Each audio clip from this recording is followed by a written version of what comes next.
The Stowers Yount. Parties have been sworn in, Judge. You may be seated. Folks have seats. Bird, would you take the puppy on a leash and hold it over there with you, please? Friendly puppy? Oh, very friendly. Great. Better be. Better be, huh? You know I don't like dogs, Judge. Right? Because they said that my son would hold him. Oh, sweet. Yes, he does. He really does. He really likes dogs. You can put him down. You can put him down. Great. Okay. Now, I don't think this is a very difficult case. The jingles could come off, maybe. If you take those off, she won't have a collar on. Well, she's not going any place in court. All right. Mr. and Mrs. Oyams, according to you, you had a dog, a Chihuahua. And how long did you have this dog? We had her for about 4 months. And somehow the dog got lost around Christmas time. Right. Tell me how the dog got lost. Well, I guess she had went out in the backyard, and then she came up missing. And what we had figured, we were putting a pool in our backyard at the time, so there were a lot of different contractors coming and going. And, Miss Yount, you found the dog. Yes, I was with my son Darren. We were up hiking in Cucamonga Canyon, which is 2.5 miles away from where the Onions live. And we found her at the end of a dirt road at the trailhead to the trail that goes up into Cucamonga Canyon. When did you find her? On December 28th. And might I say that when the Onions talked to me and when the police were at my house, the next morning they came back and said they found their Petco receipt and they had lost their dog on the day of this Petco receipt, and it was November 12th. Is that what you said? I told her that I had lost the dog after I had taken her to get her groomed by the Petco. Who are these two people? This is my daughter Tania, and this is her schoolmate Karina. Okay. Would you step up with your mom? Now tell me your name again. Tanea. Tanea. Is this your dog? Yes. How far do you live from each other? Or how far did they live from where you found the dog? Probably about 7 long blocks or so. So not far. No. So when they came to your house, I assume somebody saw the dog with them. How did that happen? I was walking my son to the school bus stop, and Karina saw me with Chalupa. Don't tell me what anybody saw. Okay, I saw Karina with. You may have seen her. Yes, I saw her, and we spoke. She said, "Oh, where did you get the cute dog?" And I said, "We found her. We're looking for her owner." And so that was like a week after we had found her. So I was walking Darren to the bus stop again, and by then we had had her for almost 3 months. And Karina came out of her house, and she said, "Oh, cute dog, where did you get it?" And I said, "We found her," hoping that she would remember that that's what I had said before in January. Well, that afternoon was when the Onions called my son, and he showed him our dog. Okay, but it's their dog. I don't think so. Sure it is. Look, a Chihuahua is not one of those real common breeds of dogs. 7 blocks away from where you found your dog, they lost their dog. No, we did not find her there. We found her 2.5 miles away when we were hiking. Oh, okay. She was 2.5 miles away. 2.5 miles away. At the end of a dirt road. So what? Do you see any reason whatsoever that these people would come, look at this dog, and if it wasn't their dog, say to you, "That's our dog"? I mean, I have a dog. I can tell my dog. Excuse me. Can I say something? Is this their dog? Yeah. Here. Hi, Precious. Here's your dog. Hi, Precious. Precious. Okay. Excuse me, but there are lots of Chihuahuas. I've taken her to the vet. They said their dog had a broken tooth. No. I have from my vet a report. He said this dog has no broken tooth. Miss Yount, By the time they lost their puppy when their puppy was 4 months old. Dogs lose their teeth when they're about 5, 6 months old, and then they get new teeth. I mean, I don't understand you. You found the dog not far from, if it's 2 miles, it's 2 miles. If it's 7 blocks, it's 7 blocks. in the foothills where there are bobcats, coyotes, hawks, owls that eat dogs, there are more than one female Chihuahua in Have you this found neighborhood. anyone else in your area who had lost a female Chihuahua? My vet says Now, that. don't tell No, me what not your lot. vet says, Miss Yount. Did you find anyone else who claimed to have lost a female Chihuahua in your No, general I vicinity? drove for 3 months. I was driving So around the looking for answer is signs no. before I decided to have the dog spayed. When I went to have Just her a second. license, Hey, they said I you're not, had to you're pay not a paying penalty. attention. You just keep talking. Well, You this just is my keep- dog. I've No, had it's her for not 6 your dog. months. No, it's not your dog. You found the dog that was lost by someone. You didn't buy the dog. I assume you notified the police at the time you found the dog. No, I did not. Why don't you let your daughter take the dog outside so she's not growling? The thing is, Why they have didn't not you- shown me any no, proof just at a all. minute. I'm asking you a question. Take it outside. The first thing that I might do if I found a pedigree animal was to notify my local police department. I wouldn't just drive around the neighborhood and look for signs. Why would they say, when they first called and left a message on my answering machine, they said that this was a male, they lost their male Chihuahua? That's what I'd like to know, too. They said they lost a male Chihuahua. Who called her? Your Honor, I did. Yes? I have a When- tape of it. Oh, let me see. Let me hear the tape. Do I play it right here, or? Right in the microphone. We were informed that you have a dog, a Chihuahua dog, male. That is our dog. Can you give us a call so that we can come down and pick this dog up? Phone number is 483. Did you say to her that your dog was a male dog? I mean, I clearly heard you say male dog. Yes, Your Honor, it was a slip of tongue. Okay. Yes. Did you ever take your dog to have your dog groomed? Yes. I took it to Petco. Do they keep a record of your They dogs? do. Can I see? I would like to see whether they listed the dog as a male or a female. Plus, I also have, that when I took her to get her shots, I'd like to see that, please. Judge Judy continues in a moment, and his wife, Akimi, say Linda Yount won't return their pet Chihuahua. Miss Yount, have you seen this? Yes, I have it right here. Okay. And this said that they still had not had a rabies inoculation on the Stop dog. telling me about rabies. I'm talking about identification. And this says that the dog was 8 months old. So somewhere this dog gained 2 months. I mean, Listen to me. He doesn't know the difference between male and female. We're supposed to worry about 2 months? Clearly, the dog that they took to the animal hospital, the dog they took to be groomed, was a female Chihuahua, not male. The dog is to be returned to the plaintiffs. That's it. Sure thing. Please excuse. You may step out.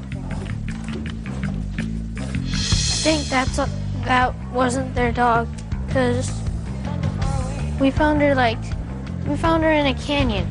There's wolves, coyotes. they're right down the street. He can always come by and see the dog. And now the next case. All parties on Jones versus Shivers. Step forward, please. 31-year-old hairdresser Chad Jones is suing former roommate 30-year-old sales rep Laura Shivers for assaulting him and breaking their lease. Laura is countersuing for attorney fees. According to what I've read here, you claim that the defendant moved out after an argument, and you are suing her for a month and a half's worth of rent. Yes, ma'am. Ms. Shivers, you, on the other hand, claim that you moved out because he became violent, Yes, Your Honor. and you had no choice but to leave. In addition, you are counterclaiming for a variety of things, some bills that you say you had, some other expenses, and that he filed for an order of protection against you. Yes, Your Honor. You were forced to hire an attorney, and that case was subsequently dismissed. When was the last month that you paid rent? I paid rent for the month of March, and I believe the altercation took place around the 9th or 10th, so I paid for a full month and then It left. was on March 8th, Your Honor. 8th. Okay, you had fully paid March's rent. Yes, ma'am. All right, now let's hear about this argument. Okay, the argument was over marijuana, Your Honor. Okay. She had come in and she asked me if I wanted any more marijuana. And I said, sure, but I don't want what I had the last time, which was, you know, if you're don't know anything about marijuana, it was sticks and seeds and shake. And I told her that I didn't want sticks and seeds and shake the next time around. Well, she went into her bedroom and thought about it for a minute, I guess, and came back into my room and said, you know, that really upset me, what you said. And I said, upset you? I was just... According to you, she felt as if you had dissed her because there was other stuff in the marijuana. Yes, ma'am. Okay. So anyways, I was sitting on the edge of my bed smoking a cigarette, and she started flailing her arms A around. regular cigarette. Yes, a regular cigarette. Yes. But she had started flailing her arms around at the end of my bed like a baboon, And so I got on the end of my bed and started flailing my arms around like a baboon. And at that point, it became physical, where Miss Shivers actually pushed me back on the bed and threw the cordless phone at me. And so I grabbed her by the head and said, "Get out of my room," and pushed her out of my room into the living room, where she hit a rug and did a pirouette and landed on the floor. She comes back in and she starts pounding on my chest and arms. Comes back in where? Into my bedroom. So you went back into your bedroom? Yes. I never actually had left my bedroom. I pushed her just far enough to get her out of my bedroom. And after that, she starts screaming, "I'm moving out," and called the cops. And I told her, "If the cops are coming, you make sure to tell them who started the argument." And she called the 911 back and told them not to come. Okay, and she moved out the next day? Actually, yes, she did. Okay. All right, Ms. Shivers, let's hear your version. Okay. I returned home from work. I actually worked late on that evening. I got off at 8. We proceeded to get into a fight about, he said I was a 500-pound sloppy well, and then I did not. That's a lie, Your Honor. See how quiet she was? I'm sorry. Okay, where did this discussion take place? He was in his bedroom smoking. We started arguing. Where were you? The bedroom door that he has actually is flush with the living room. We were standing right in their living room, bedroom area. And it escalated, of course. He called part of my anatomy stunk, and he didn't know how he could ever live with someone as big and fat and horrible as I am. And I had the cordless phone in my hand, and I pointed it at his face. He then stood up on his bed, towering as he is over me on his bed. He jumped off his bed, and with both of his palms square on my right and left shoulder, pushed me, which I have pictures of the injuries as well, if you need those. And I fell on the hardwood floor on my elbow and then down on my wrist. Okay. Your Honor. Shh, just a minute. Then after the altercation, when I got home from work, I packed an overnight bag, enough clothes to get me through the rest of the work week at my job, and went to my grandparents. Okay. Now, you stayed in the apartment yourself the month of March. March had been all paid for. Yes. What did you do in April? I stayed there, and I also tried to find a roommate. Yes. Were you successful? No, I was not. Okay. When did you finally vacate the apartment? After the first week in May. I stayed 1 week in May. All right. But you had 7 weeks to find a new apartment after she moved out through April. Yes, ma'am, but I was worried about breaking my lease. Well, you did break the lease anyway. Yes. Okay. And the landlord permitted you to break the lease? Yes. Well, that's I great. actually talked to him that morning. The next morning I called our landlord. From what I gather, and I'm not making any excuses for either one of you, it seems to me like you both behaved badly that day. Judge Judy continues in a moment. Mate Laura Shivers assaulted him and broke their lease. Laura claims Chad was the one who was violent. Okay. I don't find that Mr. Jones was the aggressor, Miss Shivers, because you were in his room. And if you were in fear of him, as you say, towering over you, all you had to do was walk into the living room. Right. Even if I don't believe him, that you threw the phone at him and that you pushed him down on the bed, you had no business being in his room. So I find that you really didn't have cause to excuse you for at least part of the rent. I think that it was probably a very wise decision for you to leave, or for you to have left. You chose to leave, but there has to be some responsibility with regard to the rent. Now, you both paid the month of March, so we're really only talking here, Mr. Jones, about the month of April. Yes, and one the week issue in then, May. no, May you should have been out already. Okay. So that's on your side. Let's get to her side. The primary thrust of your counterclaim is attorney's fees, is that right? Yes, ma'am, it is. Because that's the only thing that you really talk about, and particularly you talk about some other bills, but Yes, it's all very nebulous. Everything was in my name, so, and I paid all the bills. He never gave me any money for No, the ma'am. bills. I have my check that went through her bank account that was used for rent for May or March, and there is $90 left on my check that was supposed to be paid for bills. Actually, our cable bill is $201. Yeah. And everything Did you pay that? Actually, I've paid off the energy bill, which was in my name, which was $125.08. Go ahead. The Comcast bill with the cable company, I've actually talked to them. They're waiting for the court case to be decided, and then, of course, I'll pay it with... Okay, do you whatever I doubt can. that she paid off those two bills primarily, the 125 and the 201 for cable? No, ma'am, I don't. You didn't pay them.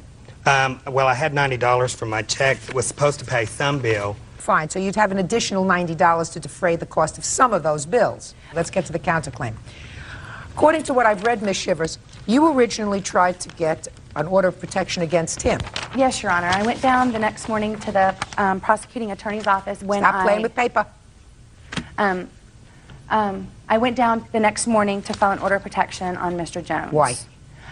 There's been some abuse in his past, and I just didn't feel safe there. Ms. Shivers has also attacked me before, too. Just a second. I mean, You he- had not had any trouble with him before. No, he moved in with me because he hit his stepfather and moved Okay. in with me. And But you had never had any trouble with him before. yes, we had. We had a problem. I went with his family to Florida, and there was raised voices and pushing at that point. So But I after that, you moved in with him. very stupid. Yes, I did. Well, look, Ms. Shivers, you moved into a house with him, and from the time you moved into the house until this incident, there was never a problem, and clearly Yes, you were ma'am, not I was. intimidated by him because you were in his space in a sort of threatening manner. So I don't quite frankly see the need for an order of protection if you were out of the house at that point. That's what they told me. The officer. That's what they told you. Right. They said, I agree with you. And they then, sent a letter to him. They sent a and, letter to him. Let me see the Your copy of the Honor. letter. Shh. Okay. Just a second. They also told me everything was in my name, the electric and the phone, and they told me Don't not. tell me what else they told you. Okay.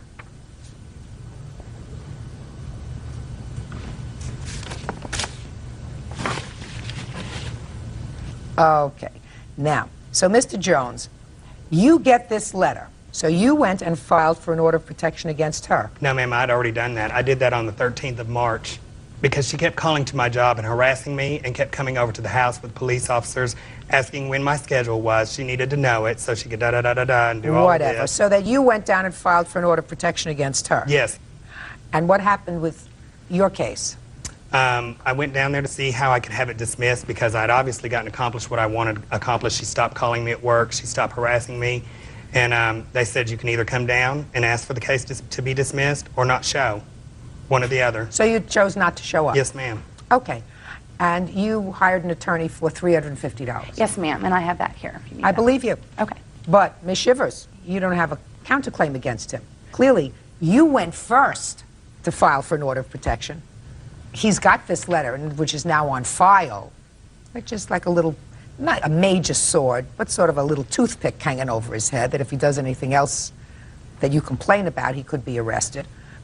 So he went and filed one against you. All right.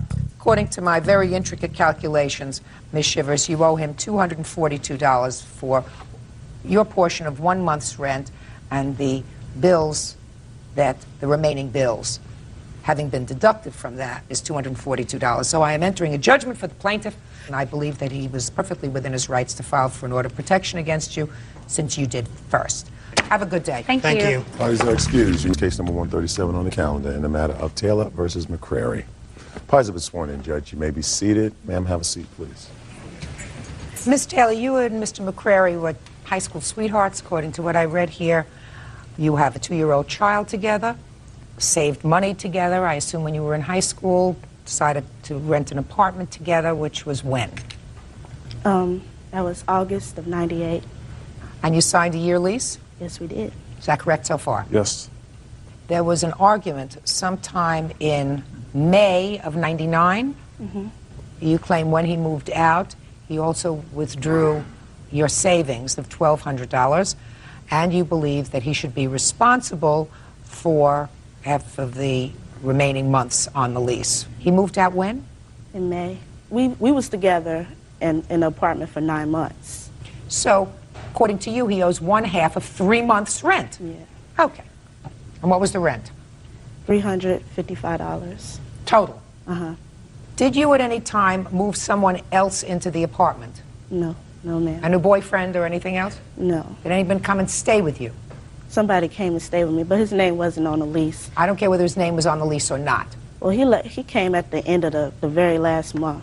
So 1 month Yeah, under the lease. under the lease. He stayed there. Yes. Why didn't he pay rent? Well, it wasn't really initially a plan for him to stay there. But he did. Yeah, I mean, So why should he pay for that? Why should he pay for time when this other guy was living in the apartment? well, I mean, he paid for other things. He did help me out. Person lives in an apartment, they got to pay rent. Mm-hmm. And if he had paid half the rent, then you wouldn't be asking for him for the other half, right?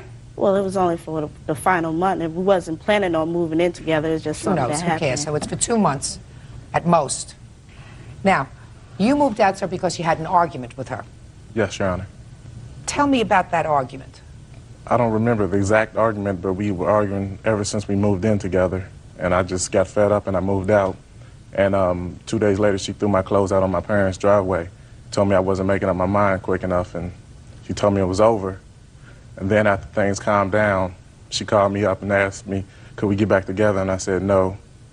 How much after she put your clothes out on your mother's driveway did she call and try to reconcile with you? About 2 weeks later. Is that right? That's not true, Your Honor. Okay, what happened with the clothes? Did you bring the clothes over to his mom's house? He had already moved out. He just left stuff there. He still had things at the apartment. If he's moving out and everything, I was giving him his stuff. I didn't leave it in his yard or anything. He's over-exaggerating. What had happened, he was depressed. We was both full-time students in college or whatever. And he was working at a job at Procter & Gamble, but it was like a seasonal thing where you work 6 months and then you're off, and you either you collect unemployment checks or you can find another job. He decided to collect unemployment checks. And so he would use all his money to pay the rent, and I would pay for all the rest of the utilities like telephone and food and electric and everything else. And so his money, unemployment checks, that's not a lot anyway. So his whole entire check would go on the rent, and he would have no money for himself, really. And so he was just depressed about that. And then he had all the time on his hands, so he had to watch our daughter more. And it's a combination of a lot of things, but he was just acting. His attitude was changing. Everything was changing about him, and he was feeling depressed. So I was asking, like, well, am I doing anything wrong? What am I doing wrong? And he wouldn't have no reply to that or whatever. And he just, when we would have talks and stuff, and he would try to leave and say, well, I can't take it anymore. This is just not the same or whatever. And I would tell him, well, you know, stay for us, stay for the family and everything else. And I had convinced him a couple of times before he tried to leave to stay. But this final time, we wasn't arguing, we was talking. It would be a long talk, emotional talk, we both crying and everything. And he like, well, you know, I just need to get away. And so it was fine. And I was upset about it for a couple of days, sad and heartbroken over it. But, you know, I always felt like he was going to come back. And then I would go over there to drop off our daughter because his mother would watch her. And I come over there, and he got on brand new clothes, new shoes, new golds in his mouth, tattoos and everything new. And then it came clear to me that he was just leaving his responsibility. He wanted to spend money on him. He didn't want to take care of the bills and everything like he used to. How old are you? I'm 20 years old. That's what happens when you're 20 years old and you make a baby. When you're 18 years old, then you get responsibilities. It all sounds nice in the planning stage, but when you have to live the life of being responsible and not being able to buy yourself things and live a little bit when you're 19, that's what happened. Okay. But there was that 2-month period. She didn't have another roommate, like the boyfriend, who should have paid his half, which would mean that if you decided you had enough of this relationship, you owe her 1 month's rent. She lived there for 2 months by herself. Half of it should be yours. Now let's get to the $1,200 that you say he removed from the joint savings account. You say there was an agreement, sir, between the two of you.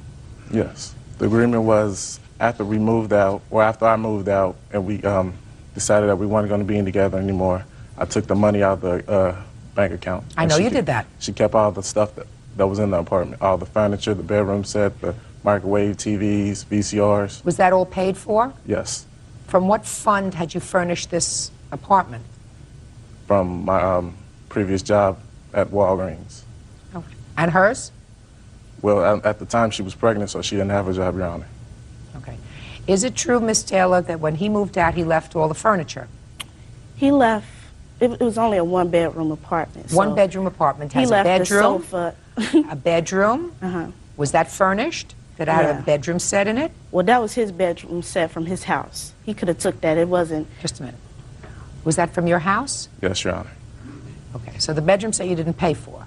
Or No, was Your it Honor. your parents and they gave it to you? My parents gave it to me, yes. What about the living room furniture?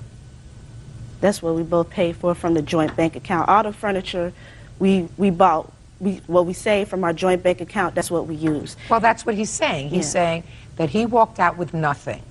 Yeah. Living room furniture? He didn't. Pay attention. Living room furniture? Did you buy that? Yes, we bought that together. Did you buy a television set? Yes, but he took that. Took the TV? No, Your Honor, I did not receive the TV until after her and her boyfriend moved out in September of 99. So you did, in fact, get the TV back? September of 99, yes, Your What Honor. difference does it make when you got it back? What other furniture was bought from joint money? The kitchen set, the, Kitchen set, was that bought from joint money? Only things kitchen set is like plates and a microwave. What about table and chairs? Table, yeah, dinette set, yeah. Well, so, dinette set. Dinette set was purchased by the two of you? Yes, And he left that there? yes, he did. And then the silverware plates, pots, pans, all of that stuff? Yeah. You bought when you Yeah. moved into the apartment? Uh-huh, And he left that there? yeah. Judge Judy continues in a moment. Owes her for a broken lease and money he stole from a joint checking account. Anthony says Tashima kept their furniture. Do you remember how much you paid for the living room furniture? Like $800, $900, not including the tables and everything. Well, if that came to $800 or $900 and the dinette set and the plates and pots and pans and all that other stuff, clearly that's more than $1,200. Look, this is not so difficult. Mr. McCrary, I don't believe that there was an agreement with her that she would keep all the stuff and you would take the money out of the joint bank account. That was an agreement you made up here with yourself. You are paying child support? yes, Your Honor. Did you pay child support from the time you moved out until the time that the court made the order? I was served the papers in September, and we didn't go to court until November. So I didn't pay child support until December of 99, all the way up to present. So you didn't pay child support from the time you moved out until December. Yes, Your Honor. So that's September, October, November, 3 months. There was no child support to be paid, Your Honor. Yes, there was. There just wasn't an order. Well, yes, I bought my daughter food, diapers, and clothing. Yes, Your Honor. Okay. You're going to give her back half of what was in the joint bank account, sir. Just $600. There was $1,200 in there that you acknowledge, and you're going to pay her $355 for 1 month's rent, because I believe that that's fair. You had a responsibility. Now, did you get any security deposit back? No, the house was damaged, holes in the door, whatever, from violent fights or whatever. Well, that's very sad. $955, Mr. McCrary, is what you owe the plaintiff, judgment for the plaintiff. That's all. Parties are excused. You may step out. It was just retaliation from a disagreement that we had about another situation. But he's not a reasonable person. We can't even talk anymore.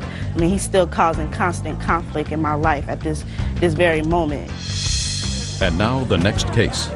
All parties on Long versus Smith. Step forward, please. 52-year-old Ronald Long Sr. is suing 18-year-old construction worker Joshua Smith for assaulting his son RT and ramming his car during an episode of road rage. Did you people know each other before this road rage took place? I don't know him, I know his son. Well, actually, Your Honor, I filed suit so my son could collect the damages to his car. Oh. Since he's a So minor. you weren't driving? No, ma'am. Fine. Son, Yes. why don't you have a seat? Easy. You know him, Yeah, I know him. and he was driving, Yeah. and you know him. Yes, ma'am. Each of you claimed that the other caused damage to your respective cars. Yes. Yes, ma'am. You want your deductible that you had to pay of $500, and you want a couple of $1,000s for damage that you say he caused to your car. Yes, ma'am. So I found the story's pretty convoluted. Why don't you tell me your end, and then I'll hear from you, sir. On the night of March 31st, me and my friend Charles Rice, we were coming back from the movie theater. And we went into this drive-in restaurant where we were going to get something to eat, but we saw some people that didn't care for us too much, and they saw us and they started waving their hands and stuff. So we proceeded to go home. And as I was going home, I noticed 2 cars on us. You mean 2 cars following you? Yes, ma'am. And when we pulled up to the stop sign, they would get out and run up and cuss and yell and scream and say they were going to kill us and stuff. But I didn't want to show these boys where I live, so I decided to take a detour. They proceeded to follow us, and every stop sign they'd run up and try to, you know, hit my car or whatever. And as I proceeded westbound on a road called 58 that goes to my house, there was a car behind me, and there was a car behind that car. Who was driving that car? Mr. Smith. Go ahead. He goes out into the other lane of traffic, which is a 25-mile-per-hour zone. He was going very fast. I'm not sure the speed limit, but fast enough to get ahead of the car behind me and my car. Okay, so he pulls his car around and? And I put on a turn signal to turn onto the road that leads to my road called Hawthorne. And he passed me, and he saw me put on my turn signal, I guess. So he did like a stop and a turn, and he went up and got in front of me and slammed on his brakes. He stopped and he let a gentleman out of his car, and he ran up and grabbed me and started hitting me. And he got off, and my lane was clear to go. And he was in the other lane of traffic, so I proceeded to go home, and he pulled up in front of me again, and he hit my car. And I just proceeded to go and went home. Judge Judy continues. Joshua Smith assaulted him due to road rage. Mr. Smith, let me hear your version of these events, sir. All right, we were at the drive-in restaurant like he was saying. He was talking to stuff, you know, I don't know what you want to call it, but he always does that. And my friend is right here. They were in the car and they were following him, and I was behind them following. So there were 2 cars following him? Yeah, there were 2 cars. I was behind that car. Well, we were at the stop sign, like you said, and they stopped and they went out and up to the car, and they were saying stuff. I'm not sure what they were saying because I was in the car behind them. Well, after that, I went around them there, you know. I went around them there. I did not pass 2 cars at once. And you then went around who? I went around the vehicle that he was in. Okay. And I was following RT, and then I passed RT on 58 Highway, just him, and then I turned up right on Hawthorne, and I stopped my car in the middle of the road, and my friend got out of the car and went back. I had no idea he was going to be beating him up, you know. And then he just took off and he hit my car while I was sitting there at a standstill. I was sitting there, parked. I didn't even see it coming. I mean, all I heard was the bang on the passenger side. I have pictures of my car. I'd like to see pictures of both cars.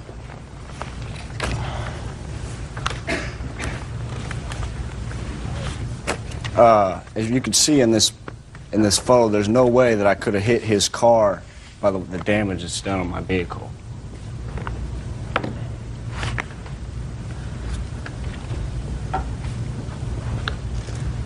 Okay.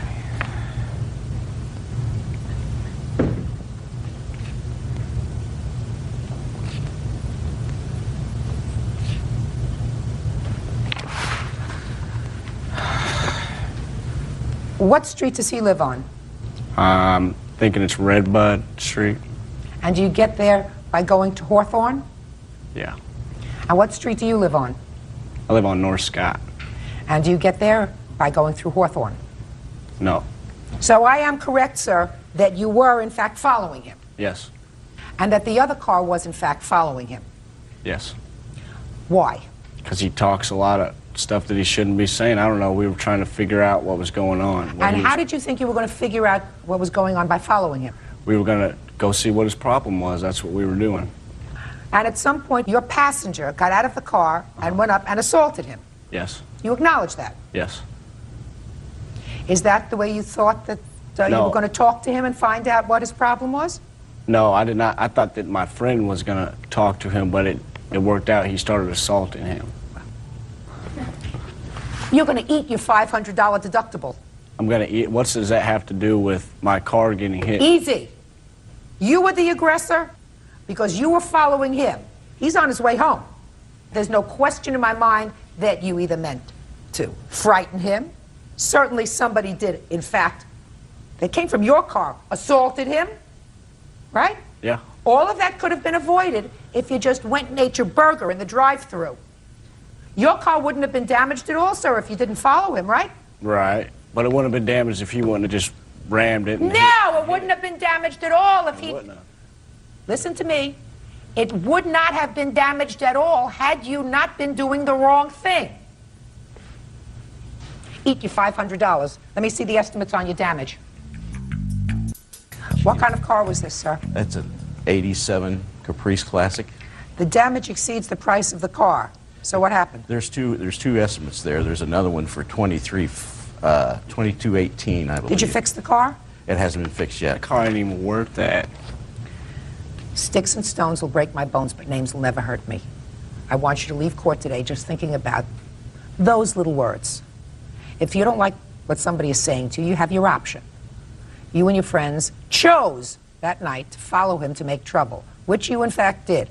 At some point, after the initial involvement of the morons in his car, you stopped your car and let your passenger, I'm speaking, and let your passenger out to assault him. And now you're complaining that your car was damaged? Judgment for the plaintiff in the amount of $22,1809. That's all. Thank you, Your Honor. Thanks. Parties are excused. You may step out. 43 on the calendar in the matter of Eccles versus Oakley. Thanks, Bert. Parties have been sworn in, Judge. You may be seated. You gals were best friends for a long time, according to what I've read in your paper, since you were practically children. And, Miss Eccles, there came a time when you wanted to go on vacation. You wanted to go together.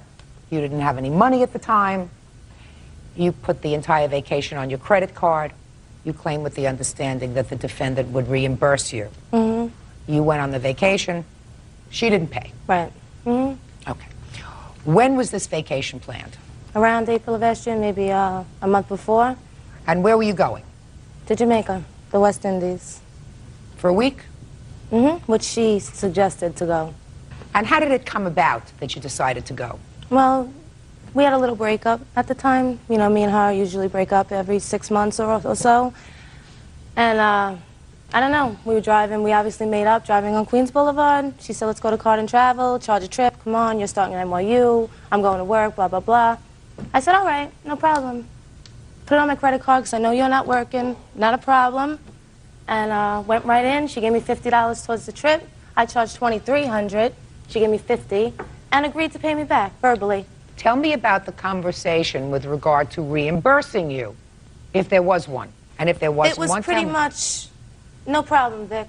You know, anytime you get your job, I know you're going to get your job at Bloomingdale. She was applying for it. I knew she'd get it. She gets everything she wants. And I said, no problem. When you get your job, you pay me back. I didn't bring anything up about interest. Okay, just a second. So you said to her, when you get your job, you'll pay me back. What did she say to you, if you remember?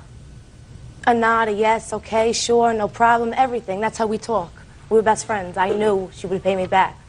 I bought her clothes, she paid me back. I lent her money for jackets, she'd pay me back. Okay. Anytime I lent her money, she paid me back. We're not talking about clothes and jackets All right. here. Now, Miss Eccles, we're talking about The this trip. vacation trip. According to you, there did come a time when she did give you some money towards the trip.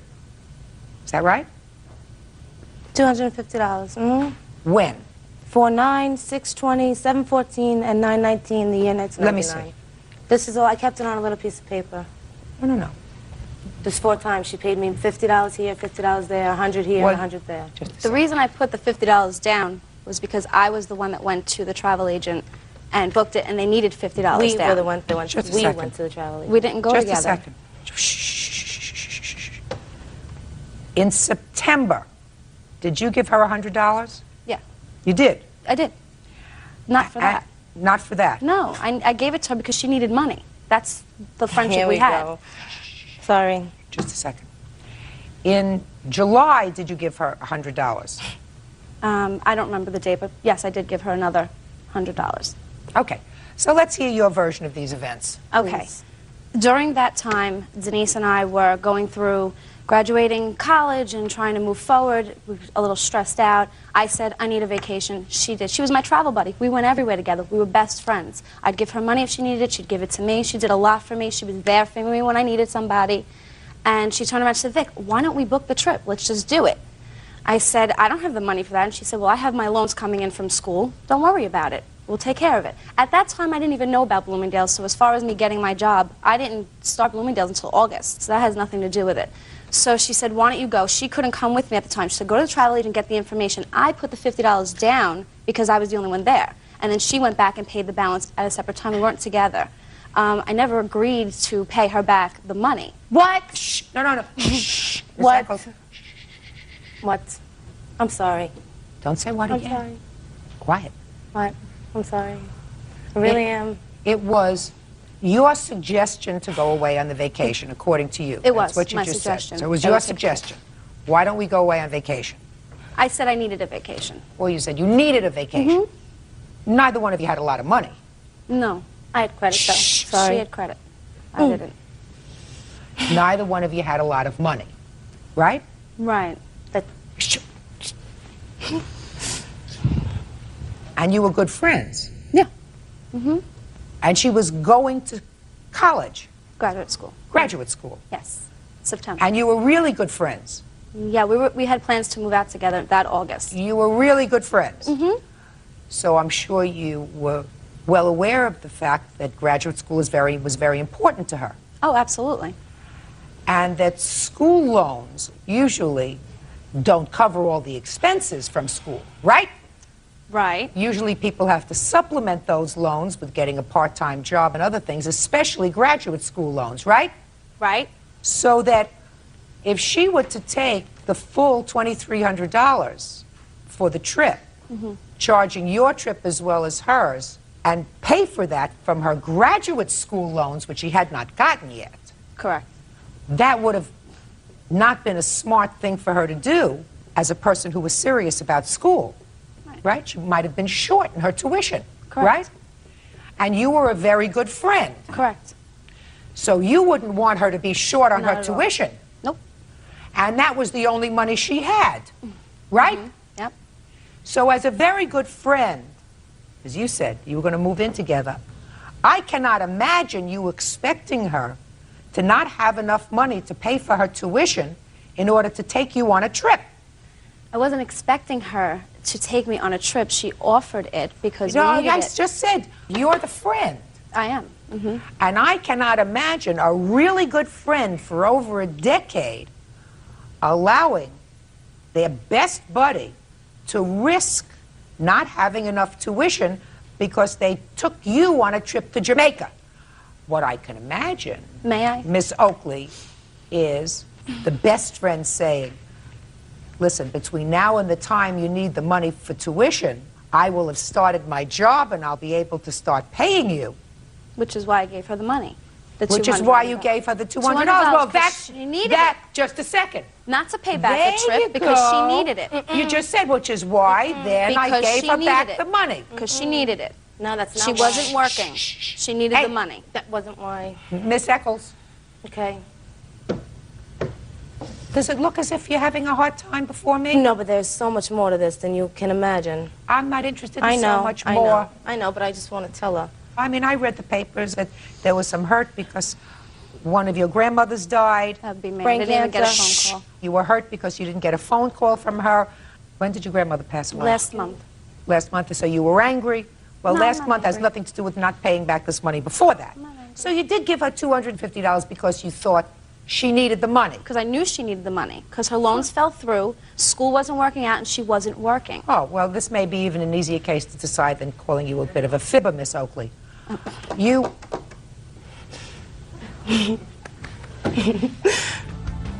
Judge Judy continues in a moment. What she told me was, don't worry about it. I have the loans coming. I'll have money. That's what she said to me. Her loans fell through. They did. There, make it easy. I don't have to call you a total fibber. And later today, Pay attention, Mr. Williams. Who's smarter, do you think, you or me? Probably you. You're older than me. Even when I... Denise Eccles says former friend Victoria Oakley never paid her part of their trip to Jamaica. Miss Oakley, you do agree, and I've read in your answer, that the agreement that you say she offered to pay for your part of the trip out of the school loans that she was going to get. She didn't say that she was paying for it out of her loans, but what she told me was, don't worry about it. I have the loans coming. I'll have money. That's what she said to me. Okay. Don't I'll worry. have the loans coming, so I will have enough money to She- pay. I will have the loans, therefore I will have the money to pay for your trip. You accepted this trip, understanding that your portion of the trip was to be paid, according to you, and I don't believe you, but according to you, it was to be paid from the loans that she was going to get. That was your understanding. That's my understanding. Her loans fell through. They did. Then you got to pay. There, make it easy. I don't have to call you a total fibber. There was a contingency on her paying for your half of the trip, and the contingency of her paying for your half of the trip was that she got loans. Her loans fell through. Therefore, you have to pay. Now, that's one scenario. And the first scenario, which I believe better, was that as soon as you got your job, you would start reimbursing her. You ultimately got your job in Bloomingdale's, and you were supposed to start to pay her when you started to work. All right, what does she owe you for half the trip? $950? And interest? You're suing up for $950. Okay, it's $950. That's what you're more suing than her for. enough. Judgment for the plaintiff for the amount of $950. Thank you, Your Honor. Thank you. Parties Yeah. are excused. You may step up. I don't have any kind of a grudge against her, and I hope that maybe one day we can be friends. She was wrong, I was right, that's it. The weather was terrible, it was just a terrible trip. Beautiful trip. Got the pictures to prove. And now the next case. All parties on Dold versus Williams. Step forward, please. 18-year-old student Brian Dold is suing classmate 18-year-old Taylor Williams for denting his car during a physical altercation. Mr. Dold, you claim that the defendant damaged your car, which is what you're suing for. Yes, ma'am. Your complaint also alleges that he assaulted you. Yes, ma'am. I was sort of curious that you weren't suing for the assault, but just for the damage on the car. Did you file a police report about this? Yes, ma'am. I have it right here. Was he arrested for the assault? No, ma'am, he was not. All right. Tell me how this altercation started, sir. Where were you? We were at the Oak Meadow Recreational Center in a neighborhood. We were sitting at the park. It was me, my girlfriend, and 3 other friends. Mr. Williams here came into the park with Kenny. Started asking to So where... you knew each other? No. I just knew of him, knew his name, but I never talked to Taylor before. Had you seen him before? Yes, at school. In the past? Yeah. So you knew who he was? Yes, ma'am. Okay, go ahead. Okay, so we were in the park, and Mr. Williams approached me and my girlfriend and 3 other people with Kenny, and they asked the whereabouts of my friend Shane. I told him I don't know where Shane's at, and Taylor replied, I think you do. And I said, no, I don't. And he smelled of alcohol and seemed agitated and getting closer to me. So my girlfriend grabbed me by the arm. We started walking to my vehicle. Taylor runs to my vehicle, stumbles, lands into my door, and punches me once in the nose and attempts 2 more times. But I managed to block it with my arms. And how did he damage your car? When his body ran into the door, it caused 3 dents, which I have pictures of here. Okay, I'll take a look at the pictures in a minute. All right, Mr. Williams. Not a difficult situation so far. Tell me your version of the events, sir. Okay, I never met Mr. Doley, but he's had previous encounters with my friends before. With your friends. Now, were those friends who he had previous encounters with you that day in the park? We have a big group of friends, and it was with all our friends. But Mr. Williams, pay careful attention. So that the people that you believed had confrontations with the plaintiff before were not with you in the park that day? no, they weren't. How many people were in the park with you? I went with my friend Kenny because we were riding around with our... How many people were with you? One friend was with me. Did you get to the park by car, or did you walk to the park? Yes, ma'am. We were riding around in my friend Greg's car.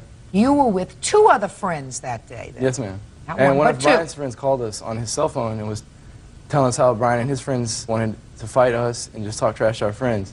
And in the past, I have a Jewish friend, and Brian... And Just a second. You're on your cell phone.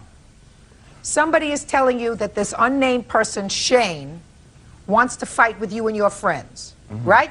That's correct. You think that he knows where Shane is. No, Brian's friends with Shane, and he was in on it too. So you went up to them. They were in the park. Yes, ma'am. And you went up to him and said what? I went up and I said, what's the problem? Because I'd never met him before. And I wanted to see what was up. I wanted to know why they wanted to mess with me and my friends. Oh, okay. And they were all sitting around drinking, and we didn't get a good response. We were sitting Don't speak. They were all sitting around, and you did not get a good response. What do you mean you didn't get a good response, Mr. Williams? They were all drinking and being obnoxious, and I knew it wasn't going to be anything. So he didn't answer you? Nothing good was going to come out of it. Just pay attention, Mr. Williams. Who's smarter, do you think, you or me? Probably you. You're older than you. Even when I was your age. Judge Judy continues in a moment. I heard Brian say something along the lines of, "Hey, man." So what did you do? I went and I hit him. Just changed my... Says classmate Taylor Williams dented his car during an assault. Taylor says he never touched the car. Okay. So you asked him a question. Now he responded something when you asked him a question. What did he respond? I don't know. You don't remember. No, ma'am. So say, I don't remember. I don't remember. And then, according to your answer, he and his girlfriend and another friend walked back to their car, right? Yes, ma'am. We were walking away, too. They walked back to their car, correct? Correct. They were walking back to the car, and we were walking back to our car. And where was your car parked compared to where their car was parked? This wasn't Greg's car. Where was it? Was on the street, and they were parked in the parking lot. Okay. So he's walking back to the parking lot, and you're walking back, allegedly, towards the car that you came in. Mm-hmm. Now let's pick up the action from there, Mr. Williams. Okay, I'm walking back to, 3 of our friends pulled up, and I was walking back to their car. So 3 more friends pulled up. And they were all girls. 3 more friends pulled up. And you were walking where? And Kenny and I were walking back to the car. Which car? The car that just pulled up, the 3 friends. The car with the 3 girls? The 3 new friends. Okay, so you're walking up to their car. Mm-hmm. And? And I heard Ryan say something along the lines of, "Hey, man," and from what I've heard... Okay, so you heard him say something that you didn't like, right? Yes, ma'am. So what did you do? It was in a threatening manner, and... No, just a minute. You remember succinctly that he cursed at you Yes, I do. as you were walking to the car with the girls, right? Yes, ma'am. So what did you do? I went and I hit him. How far did you have to walk to hit him? 10 feet. You ran. He ran. No, I didn't. You ran. No, I Just didn't. a second. Ran. Walked. You walked up to him and you hit him. Why did you do that?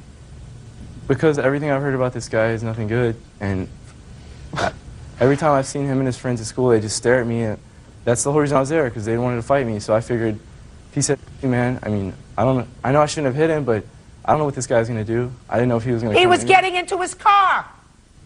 He was already in the car, right? He was already in the car when you hit him? I didn't know if he Just was... a second. He was already in the car when you hit him? Yes, ma'am. Let me see the damage to the car. You idiot. Fool. I have 2. Just changed I didn't my hit the mind. car, Also, though. Smarter than you were when I was born. No, I don't think so. Yeah. Pretty one-sided. He got little, tiny, whatever. Mr. Williams, if you're going to show off for friends... I wasn't showing off for friends. I was defending myself. And I hit No, Brian Cody. I Mr. didn't hit his Williams. car. How can you defend yourself, sir, when according to you, he's sitting in his car? According to you, he's sitting in his car. He was sitting in his car, but this is a guy that's harassed my friends and me for the previous month in school. And Mr. Williams, he's in the park with his friends. You go to the park, even though you say he's been harassing you, messing with you and your friends, but you went to find them. They didn't come looking for you. we saw them. And, of course you saw them. You saw them there and you went into the park.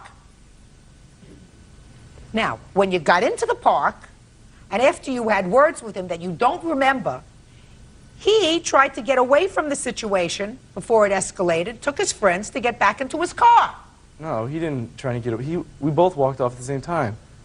He walked Everybody off. walked off from the situation. Not you. I was walking away when I turned around and went and hit him. Judgment for the plaintiff for the amount of $325. I don't think I'm going to get through to him if I had 10 years. Parties are excused. It's pretty You may one-sided, step out. Judy. Versus Smith. Parties have been sworn in. Judge, you may be seated. Ma'am, have a seat, please.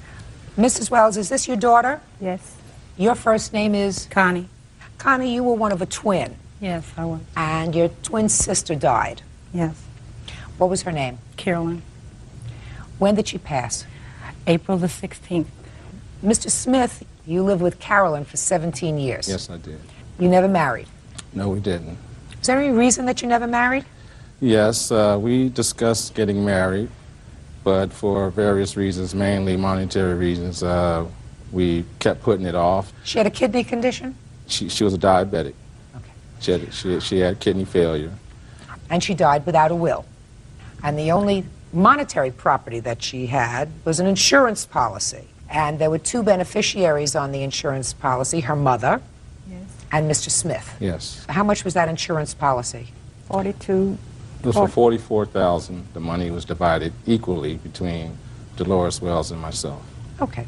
It is your claim that Mr. Smith has property that belongs to your sister and your daughter that should rightfully be yours. Well, actually, he has pictures of me and her as children, 7 months old, baby pictures that I could never get again.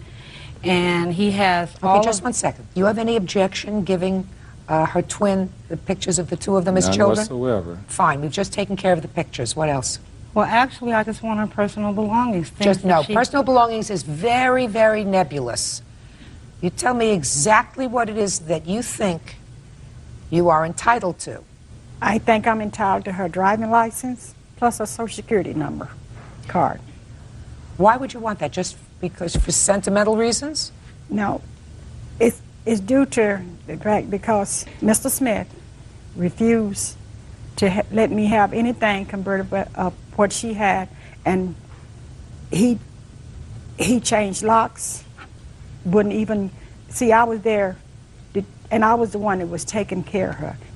I wouldn't even got this back, which is mine. I let her use my ring to go on vacation 1 year, and if I hadn't got it during the process of being there, I wouldn't have been able to get my ring because he refused to even invite us over to the house to get anything. Well, it depends upon what you wanted to get. You have any problem giving her mother her Social Security card? No, I don't. And her driver's license? No, I don't. Fine. Those things you can have along with the pictures. What else?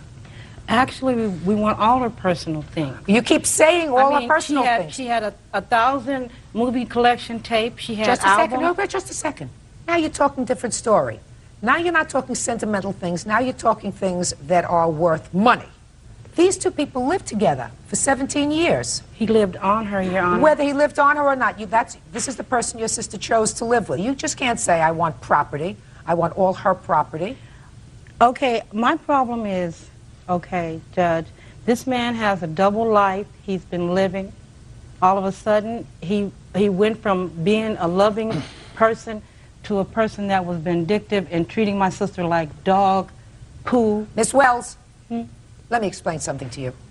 Nobody looks into somebody else's bedroom. We were there. You or your mother. Your sister was an adult.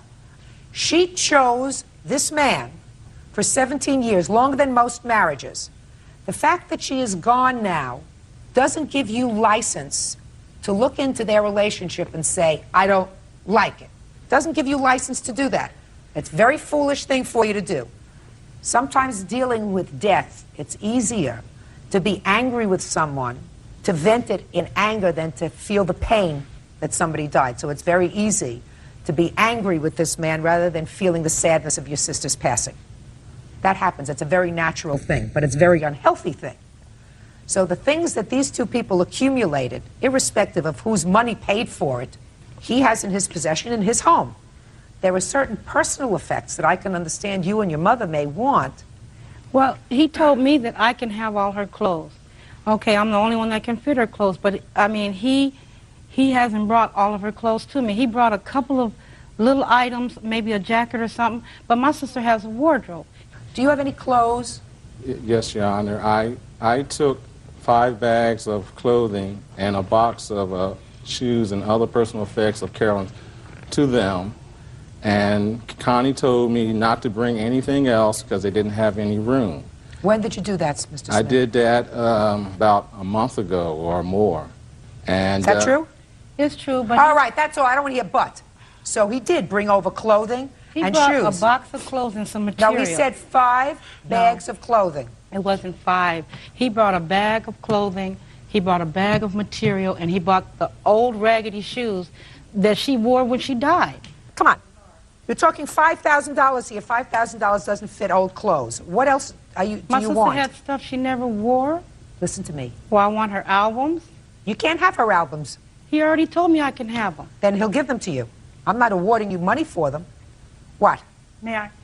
She also had cash in her savings account. She just had got her income tax. It was $1,500 that she put in her savings, plus she had $200 worth of quarters, which was in their bedroom. And when I went there to look in there, they was not there. What did you go in there to look in there for? I was sleeping in there. What did you go in their room to look in their room? And she sent me in there to get medication and stuff. What did you go and look at her quarters for? Because I don't want to This is a couple. Okay. This is a couple. All right. He didn't treat her like That's they were not a couple. for you to say, madam. Okay. That is not for you to say. Your sister lived with him. For whatever it was, they brought each other a certain amount of pleasure and comfort. Otherwise, your sister wouldn't have stayed. Now that she's not here anymore, it's not the time for you to have bad feelings with this man. We have not treated this man bad at all. We haven't even called him or nothing. Just a minute. Did you want to go into his house and take out property that you thought you were entitled to? Well, I no, thought no. I was The answer is either yes or no. Yes, I did. Well, I that's thought it was wrong. good. That's wrong. That's absolutely wrong. For all intents and purposes, this was a couple of a very, very long-standing relationship. Where the heck do you come off going into their home to take property that you believe is yours? He just had a private life. That's not your business. He has a problem coming out of the closet. And listen, I don't want to hear that, Miss Wells. I'm totally disinterested in it. Judge Judy continues in a moment.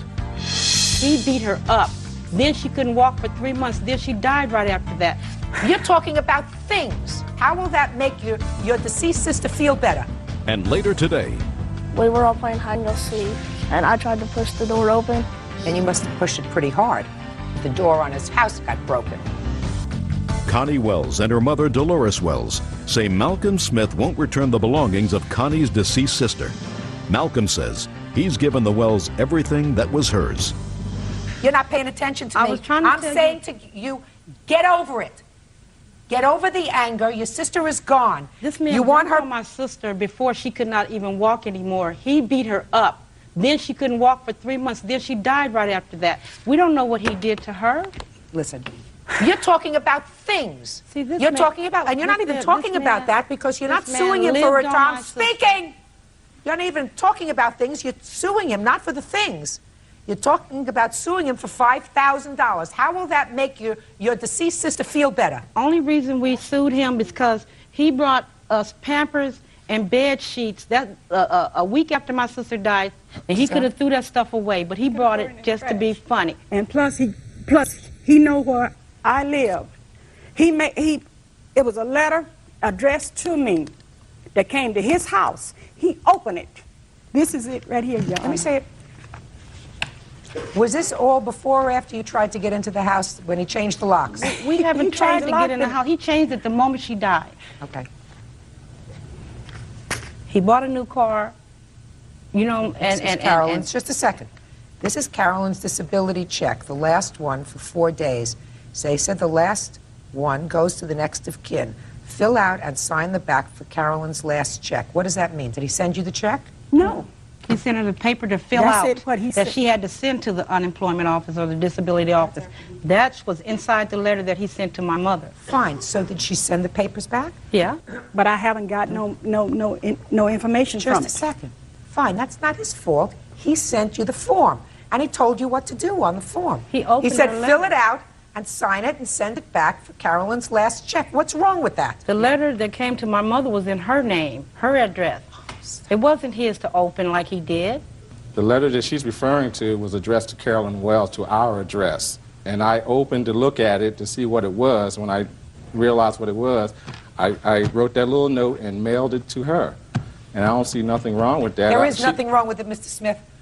Will you see to it that the plaintiffs get any baby pictures? I Go sure through the will. baby pictures. Her And- mother would like her driver's license for whatever reason and her Social Security card. Is there anything else that you have in the house that you believe that they would want that you are prepared to give them?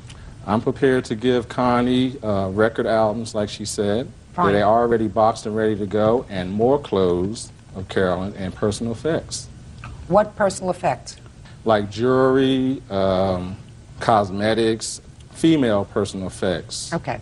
I still don't feel like it's fair because he's picking out what he wants to give You us. cannot go into this man's house and pick and choose from his things Okay, what you thank want. Thank you. That's all. Thank you, Your Honor. That's our excuse. You may step out. Oh, you guys are so lucky I didn't get up there. This man here, okay? This man here has been real physical with my sister when she could not walk, okay? And he's been a bum. I think the motivation was behind Carolyn's life insurance, that the fact that Connie Wells was not on it, her twin sister, and her mother and myself was. And now the next case. All parties on Terry versus Ocasio. Step forward, please. 43-year-old electrician Steve Terry says Tanya Ocasio's 13-year-old son, Ricky Hill, damaged a door to his home. What's your first name, sir? Ricky. Step up here, Ricky. You're his mother? Yes. You weren't there? No. Have a seat. You're his father? Yes, ma'am. You weren't there? Correct. Have a seat. Step up here. What's your first name? Steven. Okay. How old are you, Ricky? 13. How do you know the plaintiff? We've been friends for a couple of years. But there came a time a couple of years ago where you weren't as good friends, is that right? A few times, yes. Problems over some stolen property from his house? Yes. He said that he thought that you had taken some property from his house. Is that right? Yes. And after that time, did you still remain good friends? Yes, pretty good friends. Were you allowed in his house? No. His dad didn't let me in his house. That was after the incident where things were taken out of the house, is that right? Yes. Something happened with the door to his house, which is what this case is about. That the door on his house got broken. Yes. Now I want you to tell me what happened. We were all playing hide and go seek. Who was playing? Me, Steven, my little brother, and one of Steven's friends, Nick. And we'd stopped because everybody got tired. It was time, and Nick was going to go home in 20 minutes. My pager was inside his house. I'd asked them to keep it earlier inside his house. And they were going in, and then I was going to go in with them and get it, and they ran in front of me and shut the door. And I tried to push the door open, and it went open, and they tried to push it back, and it slammed up against the side of the wood on the house, and it just cracked the door. Then you must have pushed it pretty hard. Or my pager was on top of his refrigerator. How do you know it was on top of the refrigerator? Had you been in the house? I saw him put it on there. Where were you when you saw him put it on top of the refrigerator? On the side door, on the steps, and the refrigerator's near it. So you didn't go into the house? No. Because you know you're not allowed in the house? Yes. Did you tell him, I just want my pager? Yes. And what did he say? They really didn't say anything. They were just saying keep him out. And because he's not allowed to be in here. I don't know. I think they were playing. Judge Judy continues in a moment. Did your little brother have your pager? Yes. So what were you doing trying to get into the house? They gave the pager to him after the door was broken. Are you sure about that? Terry says 13-year-old Ricky Hill damaged his door while playing with his son, Steve Jr. Go over there. Watch your step. All right, Stephen.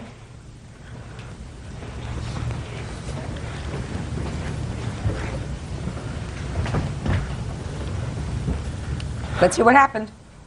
Well, we just got done playing hide and go seek, and before that happened, we put his pager in the house. How did that happen, that you put his pager in the house?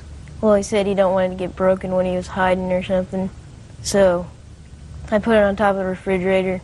We played, everybody got tired of playing, and so he asked for his pager back, and I said, hold on, I'll go get it. And so I went to get it, and then I thought, well, if I open the door, he's going to try to get in. And so finally, I took it to the front door to give it to him. Why didn't you just get his pager from the kitchen where it was and bring it outside? Because I thought he might try to come in when I opened the door. What would make you, just a minute, what would make you think that? He didn't try to get in when you put the pager inside, did he? No. So what made you think that he was going to try to get into your house when he wanted to get the pager? I'm not sure, I just guess I thought that. So I gave it to the little brother at the front door. And? I'm not sure from there. What do you mean you're not sure from there? The door got broken. How did the door get broken? I don't know. Nick, he was on the side door and I was at the front door, so. Which door got broken? The side. And you weren't there? Not at the side door. I was at the front door. Step down.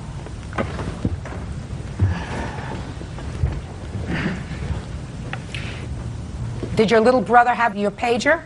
Yes. So he had gotten your pager already? Yes. So what were you doing trying to get into the house?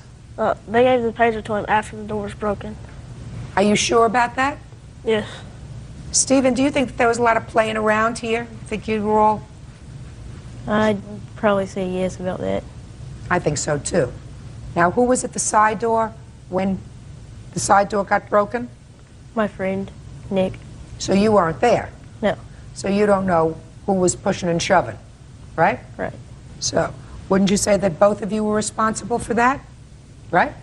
Would you step up, please? Is your last name Terry? Yes. Mr. Terry, you were not at home that day, is that right? That's correct. You have pictures for me to show Yes, me the I door? do. I'd like to see them.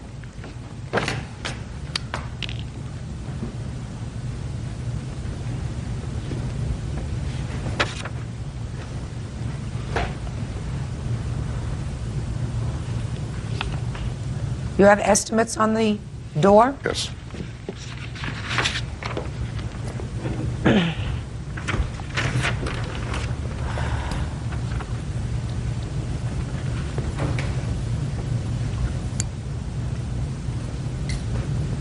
Looks like $710, is that right? Yes. You understand that these boys were playing, Yes, I did. and it sort of got out of hand. Yes. There was a lot of pushing and shoving, and he was partially responsible. But so was a third boy who was in the back.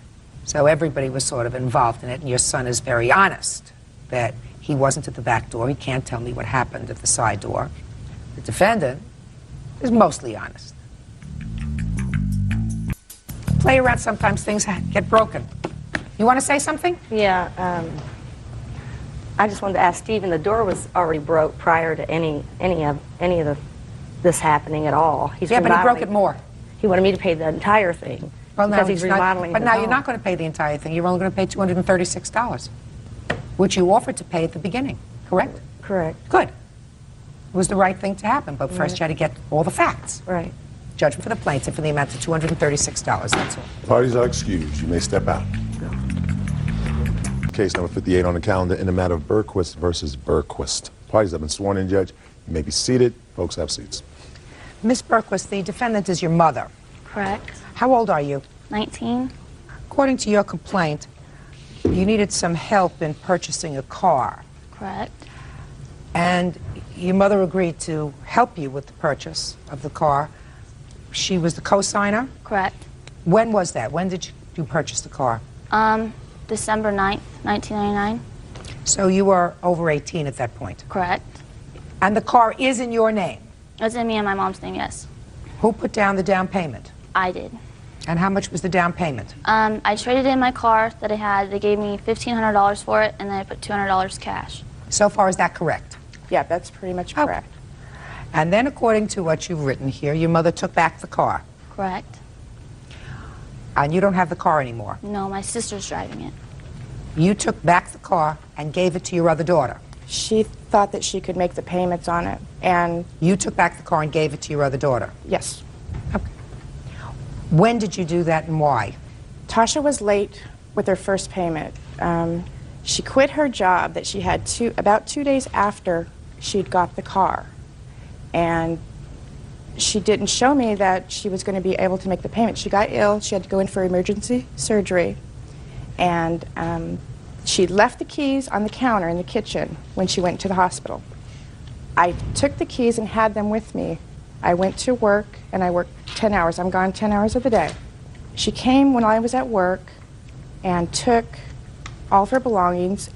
She lied to her grandmother because she wanted to borrow $25. There was a window broken out of the car already. When I found this out when I got home and she'd moved out, I decided to hide the car over at my brother's. Tyann then said that she thought that my other daughter, she thought that she could make the payments, and together we made the first one. It was about a month overdue before we could make the first payment. After a month, you took the car and you gave it to your other daughter. Is that right? Yes.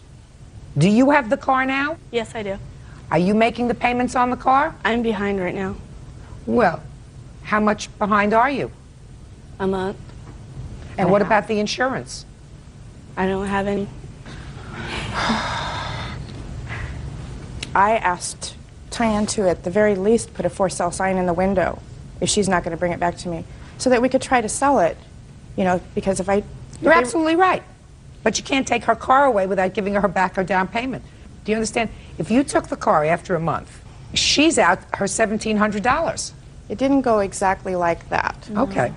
Tasha, I tried to communicate with her if she was going to be able to make the payment on ours. She'd started a new job, and then she'd gotten sick. And I didn't know if she'd made any money. She was working at the car lot that she actually bought the car from. She did not communicate that with me at all. That weekend, She showed up at her work with her paycheck, flaunting it.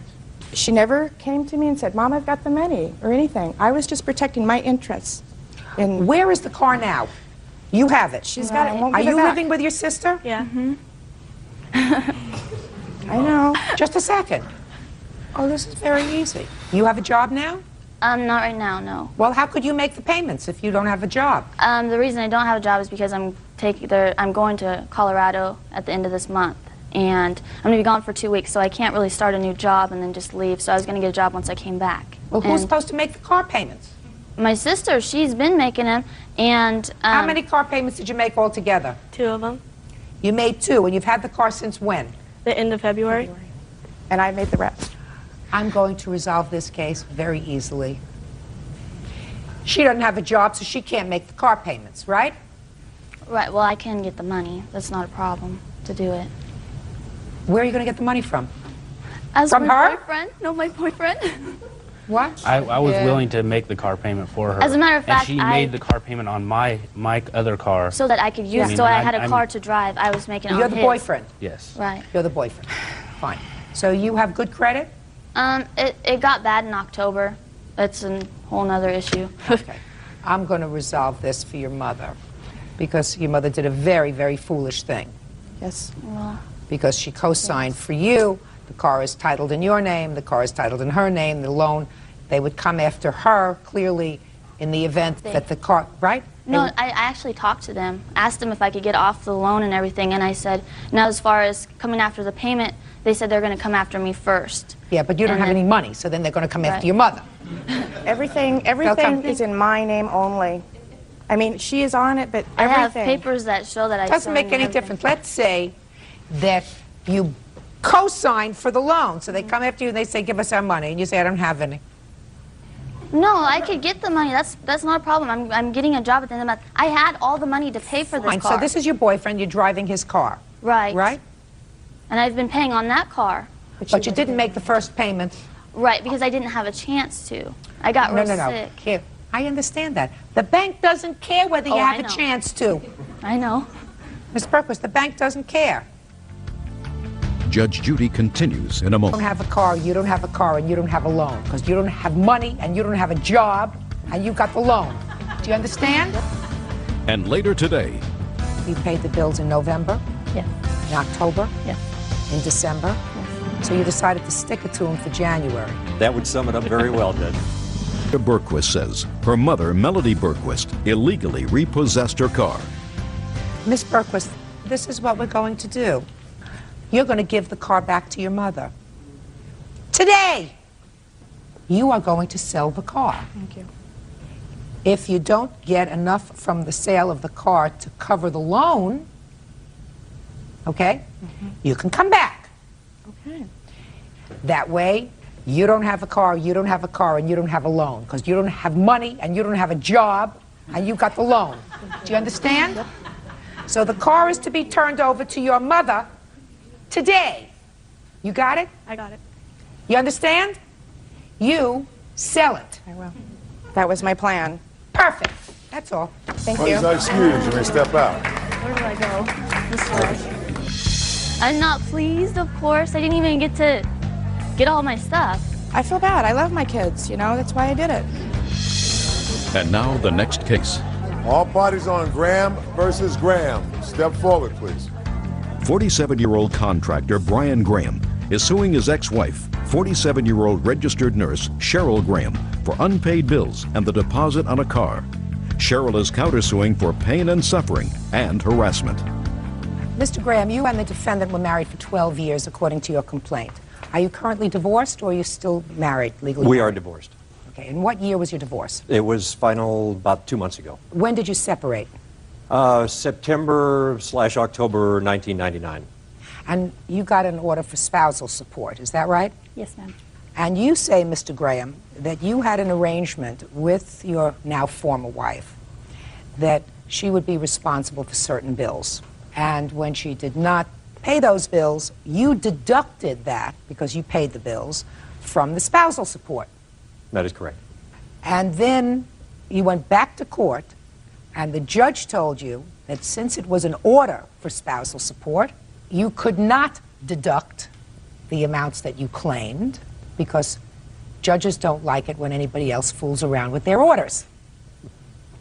That would sum it up very well, Judge. Right. So the judge told you that if you felt you had a claim against her, you could sue her in civil court. That is correct. Therefore, you're here.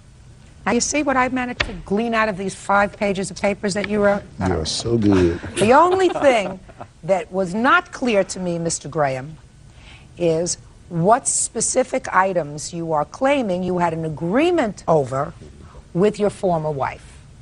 So first, let me ask a couple of basic questions. What was the order for spousal support?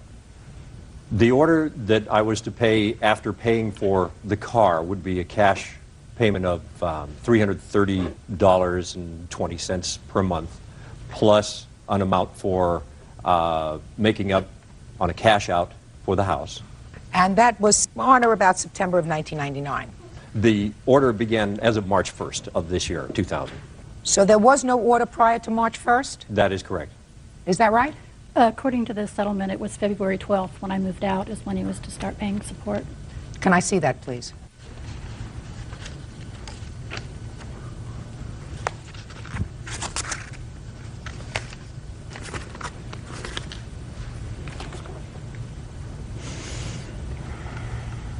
Did you both have attorneys? Yes. Yes, we did.